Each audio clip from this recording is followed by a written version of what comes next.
भगवान विष्णु के प्रिय वाहन गरुड़ ने बताया कि वैतरणी नदी कैसी होती है और इसे कैसे पार किया जाता है। क्या आपने भी कभी सोचा है कि मृत्यु के बाद आत्मा की पहली मंजिल कौन सी होती है?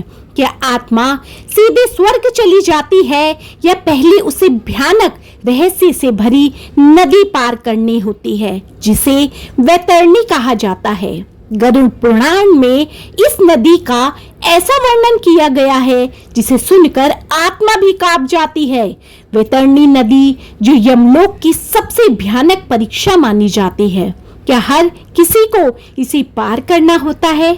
मगर हर आत्मा को वैतरणी पार नहीं करनी पड़ती, क्योंकि कुछ पुण्य आत्माओं को मिलती है विशेष कृपा। आज की इस कथा में हम यही जानेंगे। महाराष्ट्र के एक गांव बेलापुर में रहने वाले एक वृद्ध ब्राह्मण सोमदत्त की कहानी। वे जन्म से ही धर्म प्राण थे, वेदों के ज्ञाता थे और भगवान विष्णु के परम भक्त थे। यज्ञ वन में पारंगत थे वे और जीवन भर उन्होंने पूजा पाठ, दान पुण्य और सत्कर्मों को ही अपनी दिनचर्या बनाया। उनका जीवन एक आदर्श ब्राह्मण का जीवन था, शांत, विनम्र और करुणा से भरा हुआ। गांव के लोग उन्हें बहुत मानते थे। जब कोई दुखी होता वह सोमदत्त के द्वार पर जाता। वे न केवल धार्मिक सलाह देते बल्कि यथासंभव मदद भी करते। वृद्धावस्था में उनका जीवन पूरी तरह भगवान विष्णु की भक्ति में लीन हो गया। प्रातः और सायकाल तुलसी के पौधे के समक्ष दीपक जलाना, विष्णु सहस्त्र नाम का पाठ करना और रामायण का श्रवण करना, ध्यान करना उनका जीवन बन गया। एक दिन जैसे ही सूर्य की पहली किरण आकाश में फैली, सोमदत्त तुलसी के पास दीपक लेकर पहुंचे। उन्होंने ओम नमो भगवते वासुदेवाय का जाप करते हुए दीप जलाया। अचानक उनके मुख से नारायण निकला। यह उनका अंतिम उच्चारण था। कुछ ही क्षणों में उनकी आत्मा शरीर से मुक्त हो गई। उनके शरीर से निकलते ही आत्मा ने एक अलौकिक हल्कापन अनुभव किया। चारों ओर एक शांत प्रकाश फैला हुआ था। आत्मा ने नीचे देखा, उनका निर्जीव शरीर तुलसी के पास पड़ा था और परिवारजन रो रहे थे। पर आत्मा को किसी भी प्रकार का अब मोह न था। वो कर्मफल की यात्रा पर निकल चुकी थी। जैसे ही आत्मा ऊपर उठी, उसे दो दिव्य पुरुष दिखाई दिए। वे थे यमदूत, परंतु वे भयावह या रौद्र रूप में नहीं थे, जैसे शास्त्रों में पापियों के लिए वर्णित होते हैं। इन यमदूतों के मुख पर गंभीरता के साथ एक दिव्य तेज था। ब्राह्मण श्रेष्ठ, उनमें से एक बोला, अब आपको यमलोक की यात्रा करनी है। आप भयभीत ना हो। यह मार्ग कठिन अवश्य है, पर आपके पुण्य आपको मार्गदर्शन करेंगे। आत्मा ने शांत भाव से सिर हिलाया और यात्रा प्रारंभ हुई। पहला पड़ाव था वैतरणी नदी। कुछ ही समय में वे एक भयावह नदी के किनारे पहुंचे। काली नदी और असहनीय दुर्गंध से भरी हुई यह थी वैतरणी नदी। इसकी लहरें रक्त, मल और मांस के टुकड़ों से भरी हुई थी। नदी में अनेक आत्माएं छटपटा रही थी।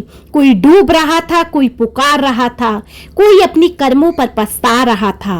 सोमदत्त ने यमदूतों से पूछा, मैंने तो जीवन भर धर्म का पालन किया, फिर इस गंदे और भयावह स्थान से क्यों गुजरना?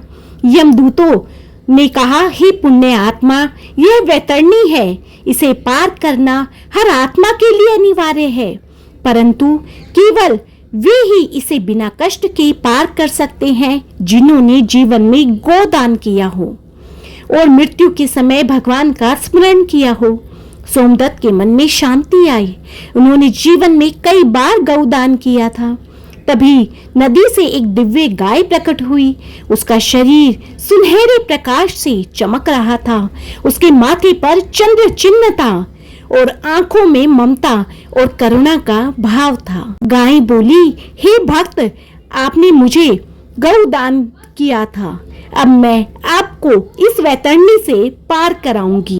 उन्होंने देखा कि दूसरी आत्माएं उन्हें ईर्ष्या और आश्चर्य से देख रही थी। दूसरा पड़ाव था चित्रगुप्त का लेखागार। नदी पार करते ही वे एक भव्य भवन के द्वार पर पहुंचे। यह था चित्रगुप्त का लेखागार।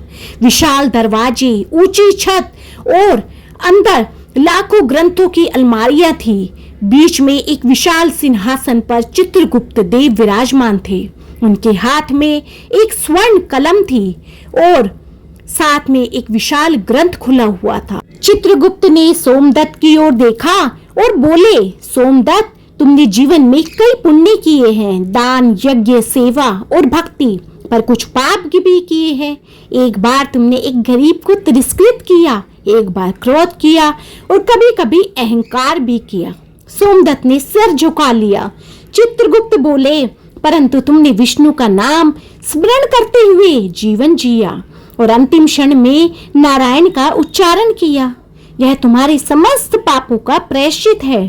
फैसला हुआ, सोमदत्त को नरक नहीं भेजा जाएगा, वे स्वर्ग के अधिकारी है, परंतु यमपुरी के दर्शन उन्हें अवश्य कराए जाएंगे ताकि वे जान सकें कि मृत्यु के बाद की यात्रा कितनी कठिन होती है। तीसरा पड़ाव था यमपुरी का दर्शन।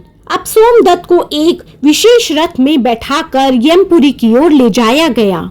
रथ आकाश में उड़ रहा था और नीचे भयानक दृश्य दिख रहे थे। उन्होंने देखा एक आत्मा को उबलते तेल के कड़ाह में गिराया जा रहा है, कोई राक्षसों द्वारा नोचा जा रहा है। सोमदत्त की आंखें करुणा से भर गई।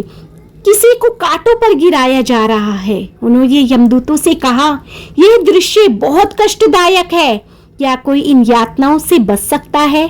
यमदूत बोले, हाँ, जो जीवन को धर्म, करुणा और भक्ति से जीता है, जो गरुड़ पुराण पढ़ता और उसका पालन करता है, वो इन यातनाओं से मुक्त रहता है।